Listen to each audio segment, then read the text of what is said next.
जंगल के जीवंत हृदय में एक बंदर घोषणा करता है, मैं राजा बनना चाहता हूं। लोमड़ी चालाकी से मुस्कुराती है, बंदर की महत्वाकांक्षा का जवाब देती है, तो एक मुकुट पहनो और राजा बनो। बंदर उत्साह से भरी आंखों से पत्तों का मुकुट बनाता है। पत्तियों से सजे बंदर बेरोकटोक खुशी से नाचता है, अपने ही मन में एक राजा।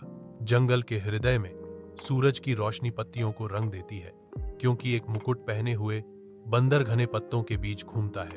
ताज पहने हुए बंदर अपनी यात्रा जारी रखता है। अदृश्य जीवों की आवाजें नम हवा में भर जाती हैं। एक लोमड़ी छाया से निकलती है, उसकी आंखें चालाकी से चमकती हैं, क्योंकि वह बंदर के पास जाती है। लोमड़ी बोलती है, उसकी आवाज झूठे सम्मान से टपकती है, महाराज, राजाओं के पास भी खजाने होने चाहिए, चलो कुछ खजाने ढूंढते हैं। बंदर भोलापन से जवाब देता है, सहमत। लोमड़ी और बंदर निकल पड़े। खजाने का वादा उन्हें जंगल की गहराई में ले गया।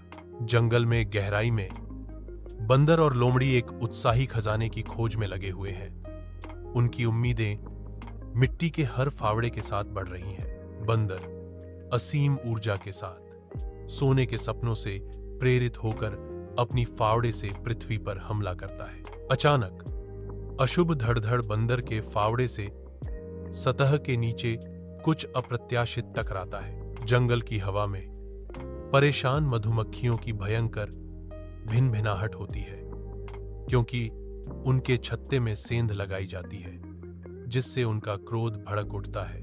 अराजकता फैलती है, क्योंकि एक समय की आशाजनक खजाने की खोज झुंड के खिलाफ एक हताश संघर्ष में बदल जाती है। जंगल में गहराई में एक बेताब बंदर झाड़ियों से दौड़ता है। उसका आतंक स्पष्ट है। गुस्से में भरी मधुमक्खियों का एक बैरोकटोक झुंड उसके पीछे दौड़ता है।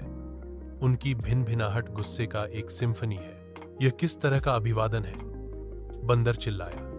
उसकी आवाज हमले के खिलाफ एक हताश गुहार थी। दूर से एक लोमड़ी अराजक दृश्य को देखती है। उसकी आंखें दुष्ट मनोरंजन से चमक रही हैं। लोमड़ी से हंसी का फव्वारा फूटता है, जो जंगल में गूंजता है, क्योंकि वह बंदर की दुर्दशा में आनंदित होता है। जंगल देखता रहता है। शिकारी और शिकार के युगों पुराने नृत्य, हास्य और पीड़ा के आपस में गुंथे हुए एक मूक गवाह।